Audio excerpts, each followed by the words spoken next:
Hello, welcome along. Today we're going to be chatting to Lucy Hall, one of the first people to be employed for Boccia specifically, all the way back in 2008. So thanks, Lucy, for joining me. It's really great to catch up. Whereabouts in the world are you at the minute? At the moment, I'm actually over in New Zealand. So yeah, kind of opposite side of the day to you, I suppose. The land of the free, I think is... Land of the free and the no masks, that's right. So thank you so much for joining us to kind of reflect a little bit. I think the plan really for this session is to find out a bit more about what Boccia looked like back in the day a little bit, and yeah, what were the seeds, I suppose, that were sown that's kind of led us to Boccia England as it is now today. So do you want to just start by saying, like, when did you join? What was your job? Like, how did you kind of come to be involved back in the CP sport days? Yeah, so it was actually 2007 when I joined CP Sport. I think it was around June, July time. Yeah, I applied for a job of boccia coordinator. I'd heard of the sport because I was working at a school prior to that, following doing a sports science degree. So I knew of the sport, didn't really know kind of the extent of the scale of the sport, I suppose, at that point, but I'd heard of it, which is probably a lot more than a lot of people in 2007.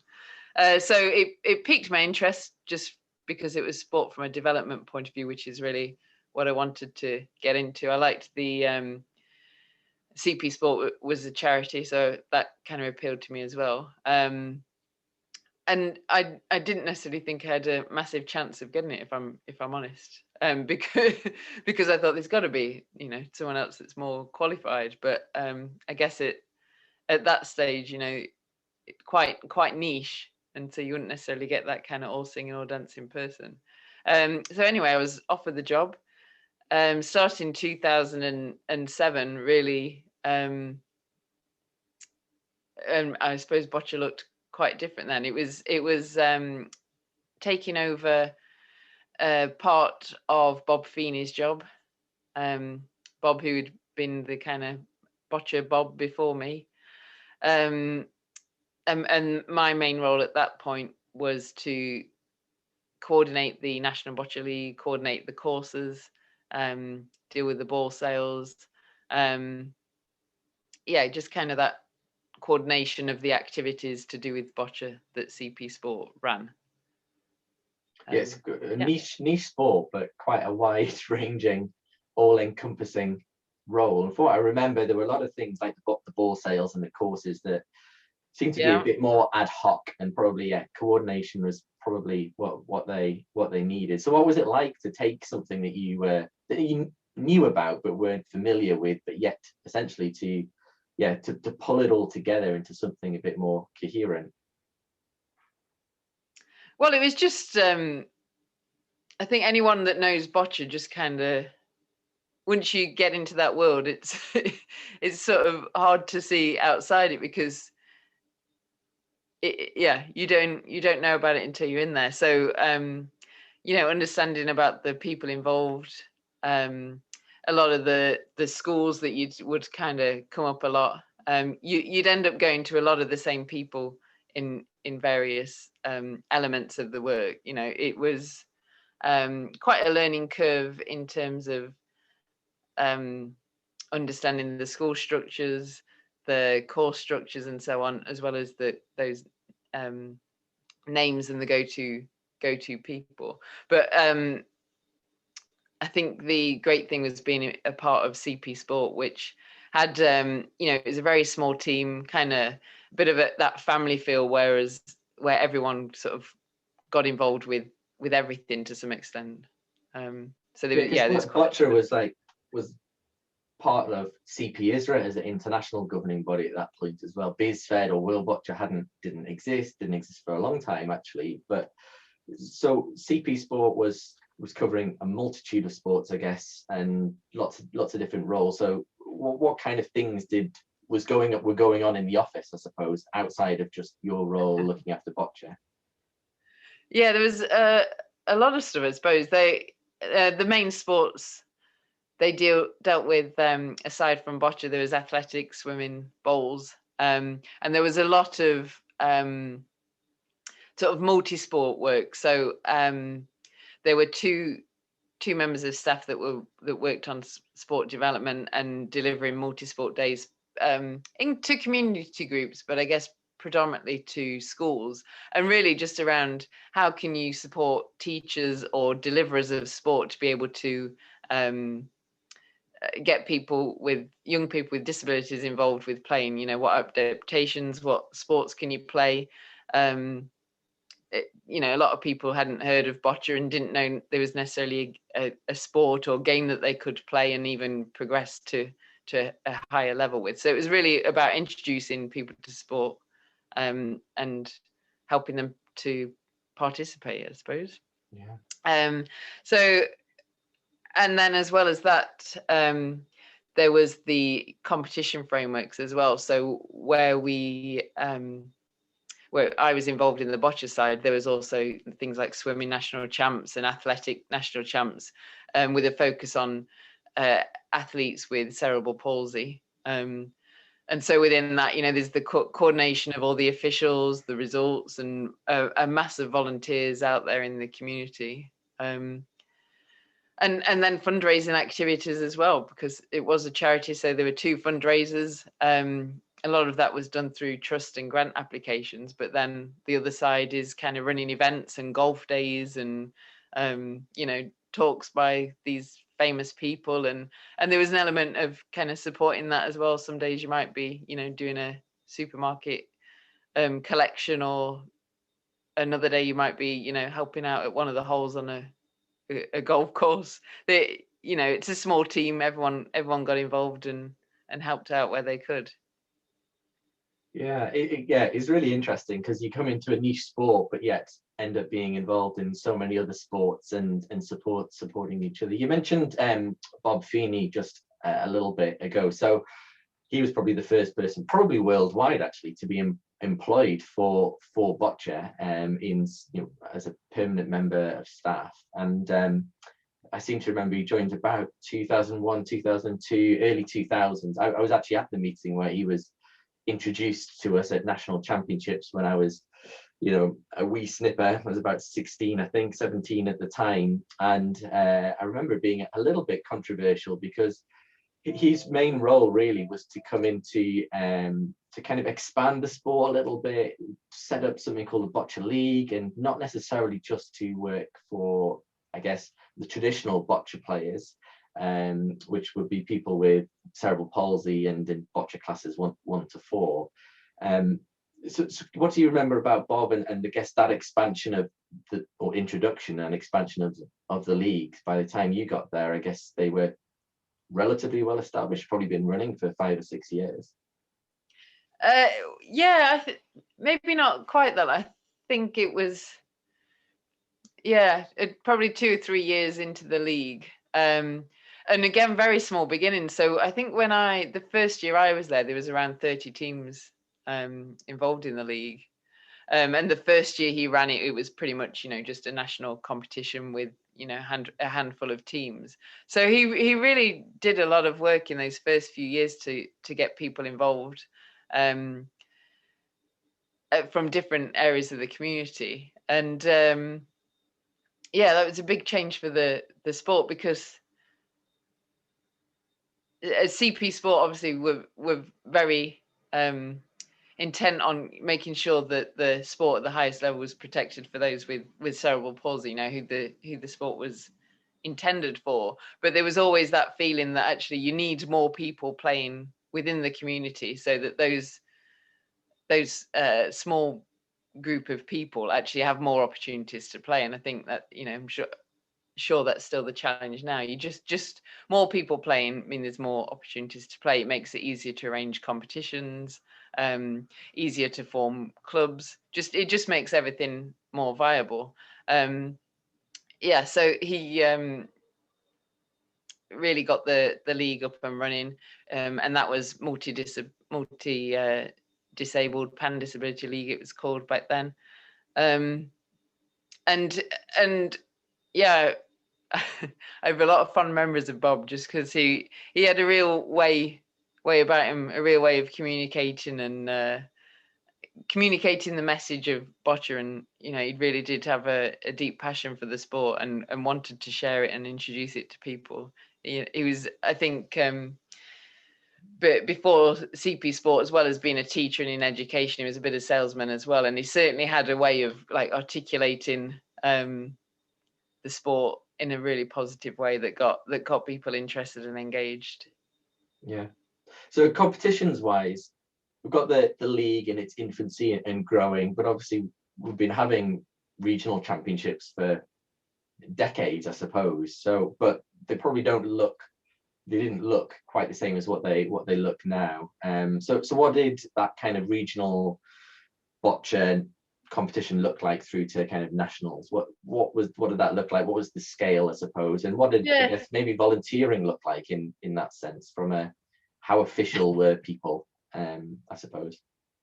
Yeah, there was 5 regional competitions at that point, at different scales as well. So you had the Southeast, which was a 2-day event, because you had quite a lot of pool of players there, some big schools, because a lot of the players came from schools. There were some community groups and some individuals, but the main entry came from our school contacts, the likes of Trelaw and Victoria School and Percy Headley and so on. They really kind of brought the players to those competitions. Yeah, so there was 5 competitions that led to national champs, and it was a bit of a CP sport on tour to some extent. There was I would say at least 50% of the office would fill the car up with all the equipment and so on, head on down to whichever motorway we were heading, do a setup late that night, usually meeting up with some volunteers that evening to do the setup, or first thing in the morning, who'd also be being officials the following day. But there was a real camaraderie and kind of community spirit. We'd share a meal usually in the evening. Everyone would just get involved. And in terms of the officials, I suppose there was some kind of training, not necessarily the courses as they are these days, but it was very much kind of thrown in the deep end for some people, and it was, there was no timing or anything like this. It was, there's a paddle, these are the rules, off you go, and it was very much reliant on a small number of people, so there wasn't many breaks happening during the game, during the day. I remember my first championships. It must have been 99 or 2000. It was the Northeast Regional Championships, which was also the only championships that was midweek. From what I remember, the Northeast one was midweek, and that was because we could get Nissan's facility in Sunderland free. And they gave us that facility for many years, and I think then we moved up to, probably by the time you were there, we were up at Percy, because they got a new sports hall with marked out boccia courts. I remember that being a big thing. Marked out boccia courts at Percy Headley. How have I not even mentioned this? Marking the courts every competition. Wow. Well, I think that is still a chore to this day. In fact, there's now even more court markings than there was then, because we've got penalty boxes and all sorts of things right now. But yes, when it came to training, it was a case of, well, I guess my training was my dad, was because my dad was involved, therefore it was assumed that I knew, but I was given a paddle and off I went, really. And yes, it was not as structured, shall we say, as maybe as what it is now, but just, I guess, a wonderful environment to be in, a very welcoming and encouraging environment, especially for someone starting in the sport. It wasn't a critical time for officials. There weren't maybe the rules and checks on the referees that there are maybe now. It was a much more welcoming environment, I suppose, but also we didn't really know what we were doing. So I think the changes can only be viewed as positive.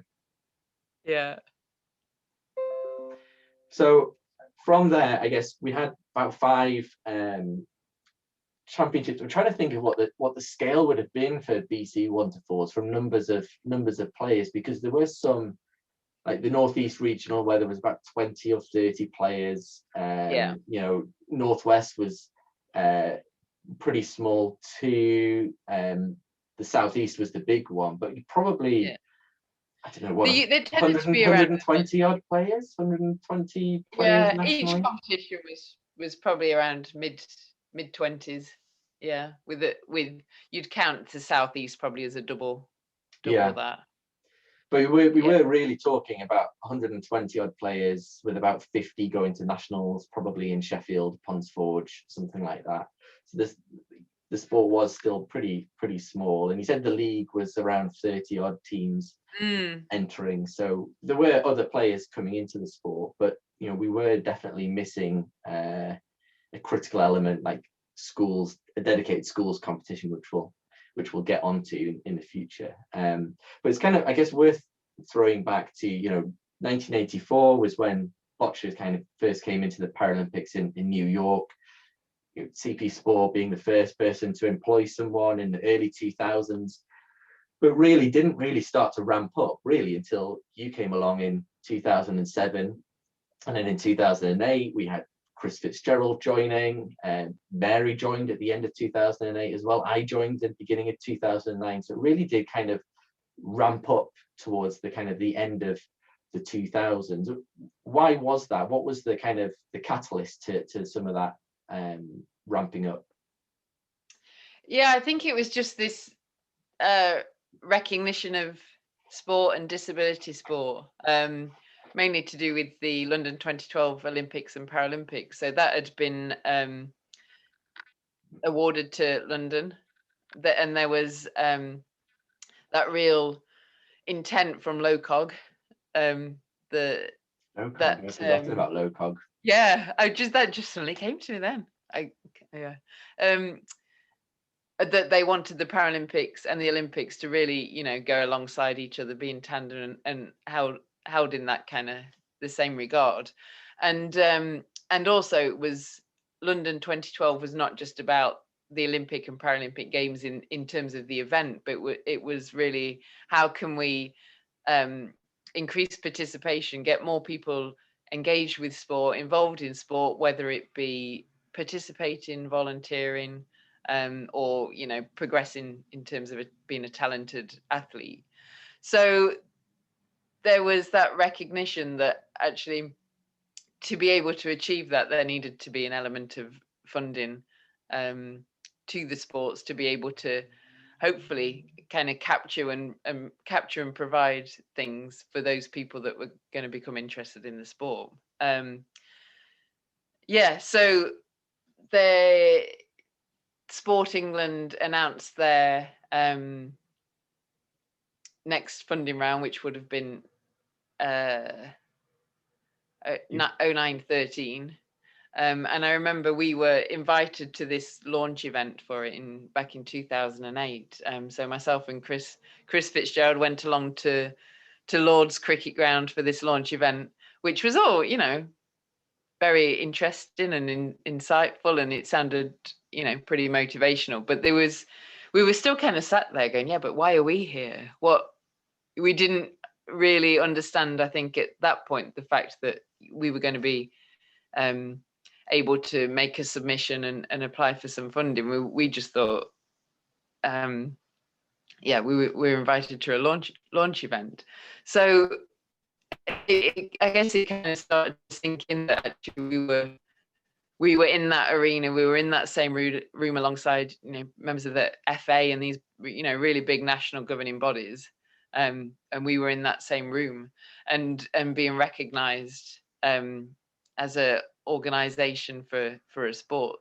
So yeah, I guess that's when things started to turn. So there was the Sport England funding, as well as then, you know, just general a bit more pots of funding around for different things, and with schools as well as community sport as well. So there was some of the Youth Sport Trust initiatives as well around, increasing that participation and disability sport really being a focus, because I think people were starting to recognize that actually it was kind of, it wasn't really being supported in any way. It was very much voluntary fundraising. It had a long way to go. So just as a reminder, under CP Sport, Boccia was essentially paid for through fundraising, ball sales, courses, a bit of membership, maybe a little bit of competition fees. And then suddenly you've got Sport England saying, actually, no, you can go for government, exchequer lottery money to help fund the sport. But there was a catch, wasn't there? And that really was kind of the start of Boccia England. What was the catch, and how did that kind of play out? Yeah, so their main kind of criteria really was that the organization was specific to the sport. So they wanted an organization that was specific for boccia, and that the sport of boccia was the kind of be all and end all for that organization. So there was that kind of proviso that actually the main focus in the start of this funding was actually establishing a separate organization that then became Boccia England, and then became a national governing body. So yeah, there was an element of kind of extracting boccia from CP Sport so it could be all encompassed. So I'm just thinking though, so you came in 2007, doing the coordination stuff, getting kind of your head around. You said that you were surprised that you got offered the job in the first place, and then within a year you're sat at Lords being asked to write a bid with I guess Shirley Hughes, who was the CEO of CP Sport at the time.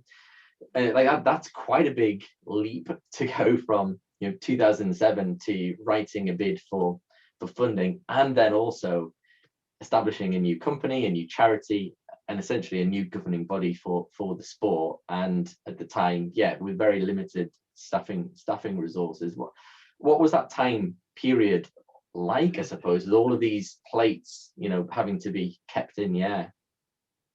Yeah, it was it's funny because I've not really thought about this time for a long time for various reasons, but just thinking about it now, I remember particularly towards the deadline of that funding application, there was myself, Shirley, and Chris. We'd be late nights for weeks on end, it kind of getting food brought in, and just up in you remember in the Heathcote building, that little meeting room, we'd kind of hide away up there, just rewriting, going over things. It took some doing. I mean, Shirley at that time was the main driver. She was heading up CP Sport, of course, and was really gifted with the way with words and kind of explaining the passion for the sport. But it was it was just that idea of actually you've got, what do you want for the sport, and how do you see it moving forward, and which was a different way of thinking to how it'd been with CP Sport, I guess, because it was always you go for a bit of funding, kind of piecemeal, and some of it was tailoring towards what the grants were, but there was we weren't necessarily going to be gifted everything we needed, but it was actually just that kind of sitting back and thinking, actually, well, what direction is best for the sport? How can we grow this? How can we professionalize it more, I suppose? And starting to think that way was a real shift. And actually doing it within that security of CP Sport, and the expertise within there, and all that experience as well. Somehow we managed to get through it, I guess. There was several reworks, that's for sure, but it was a really exciting time, actually. For me personally, I mean, I would never have dreamed of being exposed to that kind of experience. And when you're in a small organization like that, actually, you can be involved with different things. So someone at my age and my experience level in another governing body, you would never get any kind of input into that kind of development. So yeah, it was a fantastic opportunity for me, which I found really exciting, and really enjoyed the process for sure. And it was great just to see the sport being recognised and being given this opportunity. Finally, you know. So we could say Lucy Hall, founder of Boccia England. Is that? I wouldn't go that far for sure. Definitely not that far, but yeah. And I It think was it's great. interesting as well, because that we ended up being exposed to and having other opportunities as well for funding. And I think that was where we really started to grow. So as we kind of get towards 2008, 2009, and that Sport England funding's coming, and being introduced, we also then had Lord's Taverners coming on board for the first time, which was a schools program, and that saw the introduction of Mary Johnson being brought in. And again, that was slightly wider than your traditional BC 1 to 4 players, and was looking at kind of mainstream schools and as well as special schools, which was probably an expansion as well. So kind of do you remember how that kind of came about, that schools introduction and the Taverners schools program and Mary being introduced? Yeah, I wasn't directly involved in the funding application for that. So the details are probably a bit patchy, but I do remember Jean Ratcliffe, who was, the kind of real driver of the Lady Taverners at that point, and this sports fund they had, and really wanted to, it focused on young people involved in sport. So we were encouraged to make an application for that. Again, I wasn't specifically involved with it.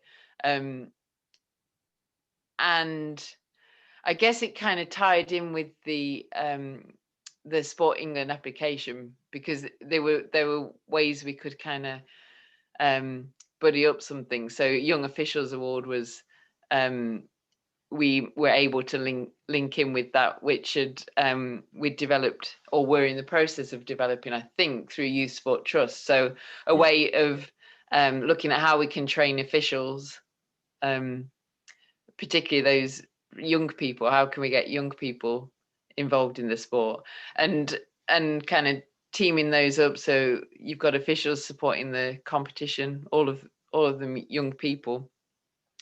And Sport England kind of look favourably on that, in terms of you diversifying your funding. It's not all reliant on one thing. It's all kind of complementing each other. And the other thing with the schools competition as well, which made it a bit different to the regional competitions, was that team element.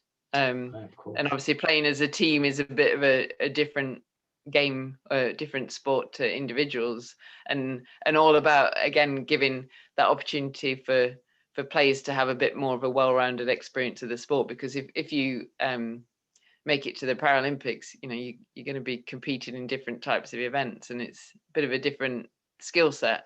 So yeah, it was a good way of getting young people playing in individuals, playing in teams.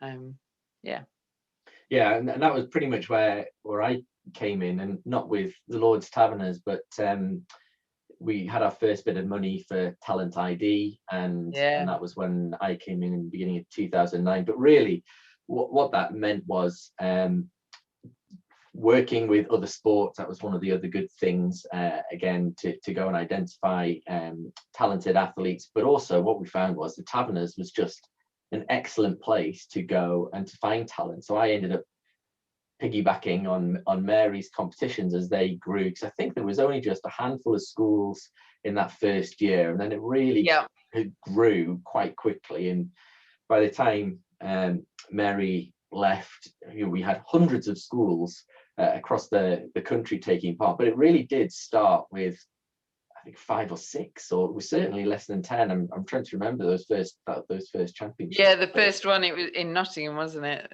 Yeah, it was. But yeah, I guess that's where as small acorns, great oaks are built, and that's kind of really how those schools competition kind of grew out. And of course that meant then Chris left us, so there was essentially me, you, and Mary who were sat in the office at Heathcote. We got kicked out of CP Sport, even though we were still technically under CP Sport because we weren't yet officially Boccia England. Although I do seem to remember answering the phone, Boccia England at the time.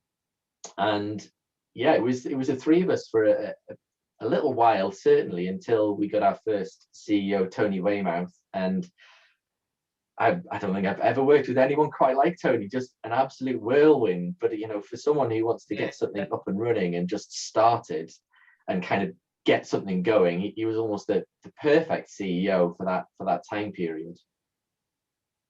Definitely. Yeah.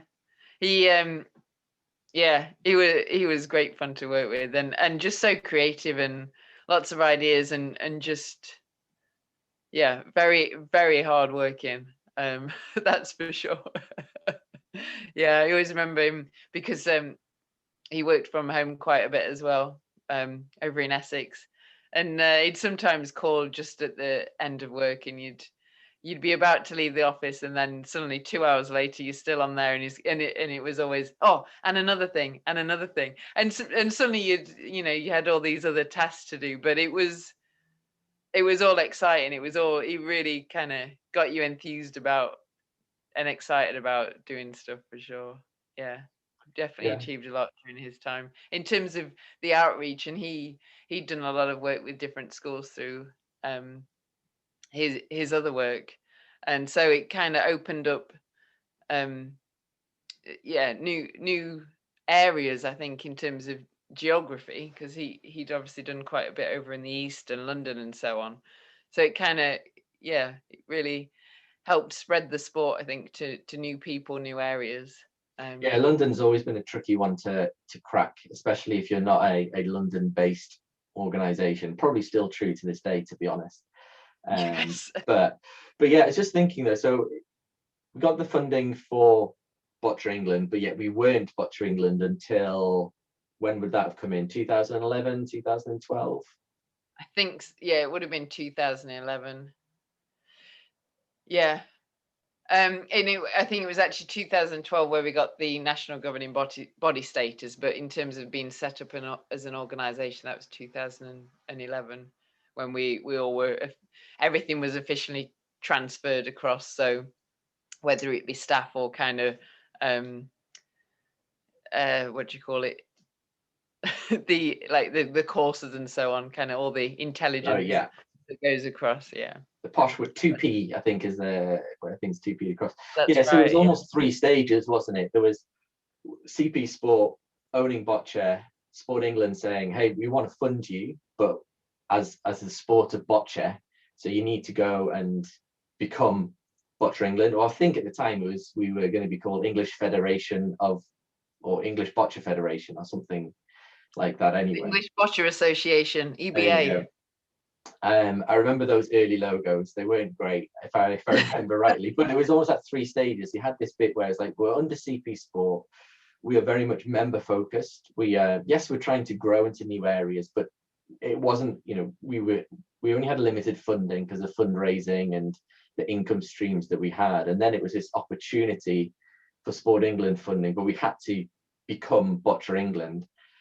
But we didn't actually get governing body status until the end of that funding cycle, and we were already writing the next funding bid for the next 4 years. So it's one of these funny things where those 4 years between going from CP Sport to funding, applying for the next round of funding in 2013, like they absolutely flew by. Yeah, definitely, and particularly because you'd got London 2012 in the middle of it as well, and there was a lot of work in terms of training officials and our volunteers that were going to be supporting that competition. And actually, I mean, though we're kind of talking about that first round of funding as a big step, it was a great piece of funding, but there wasn't much development included within that award. It was really focused on establishing that organization, kind of trying to increase the capacity in terms of staffing. It was really then the second funding application. 13, 17. Yep. Which we submitted in 2012, which was much more about how can we grow the sport, how can we kind of build up from the blocks we've got now and actually develop it, set up some of the structures. That, I guess that was where the real step change in terms of being able to expand the sport really started to happen. Yeah, I think that's probably the bit which, if we looked at Boccia England today, that's probably the starting point, or those where we would recognise the roles that kind of came into place from, you know, needing someone dedicated for business support, for education and training, for competitions. You know, we really, you know, we had at that point, you know, talent point of view, we had talent squads, and we had Lions in England. We really were a governing body from 2017. We might have had the status in 2012, but from a recognised structure and across lots of sports, big and small, it was really 2013 where I guess we got the funding to progress that, and the staff to kind of start to build to something like, I guess, what it looks like today, I suppose. And I suppose through that, probably the last key person to mention through that was Paul Chambers, who was the CEO that replaced Tony, and I guess really brought in that staffing structure in, and brought in new faces, some of which are still around today. Yeah, I think the biggest thing at that time as well was the transition of the sport from what was essentially around competitions to actually more focused on club development and community development, and kind of working in partnership to grow the sport, not necessarily us having to deliver things or us having to run competitions. That kind of local structure, and the training, whether it be coaches through the awards and so on. Yeah, really building up that network across the country. I think that's probably a great place to wrap it up for today. So it's so interesting to learn that, yeah, Boccia England was formed out of a meeting in the Lords, at the Lords cricket ground, where you didn't actually realise why you were in the room, when it suddenly dawned on you that you were about to receive funding. And then the caveats associated with that meant that Boccia England was formed, and here we are today. So it's been so interesting talking to you. Thank you so much for talking to us and sharing your history, your knowledge and experience. Yeah, thanks for having me. It's been interesting to think back. It's been a while, but yeah, they'll always have fond memories of Boccia, that's for sure. Great. Thanks everyone for joining us today. I hope you've enjoyed our chat with Lucy Hall, one of the founders of Boccia England. And yes, take care.